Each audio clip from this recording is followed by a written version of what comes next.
নৱনিযুক্ত সভাপতি গৌৰৱ গগৈ ডাঙৰীয়া অহা 31 তাৰিখে যোৰহাটত দিল্লীৰ পৰা আহি অৱতৰণ কৰিব।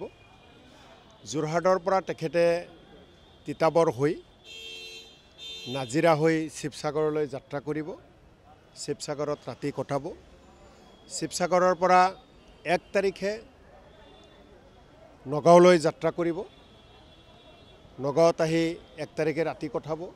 2 তাৰিখে নগাঁৱত কাৰ্যসূচী কৰি নগাঁৱৰ পৰা জাগিৰোড হৈ গুৱাহাটীলৈ আহিব আৰু 3 তাৰিখে আমাৰ অসমৰ সকলো কংগ্ৰেছৰ নেতা কৰ্মীসকল ৰাইজক লগ পাব। তাৰে এখন সভা আমাৰ মানৱেন্দ্ৰ কমপ্লেক্সত হ'ব।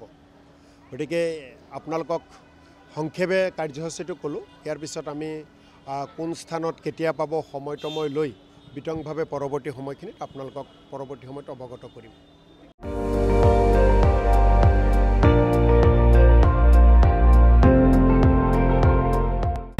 আপুনি চাই আছে ND24 সৰ্বশ্ৰেষ্ঠ নহয় সৰ্বোত্তমৰ দৌৰত।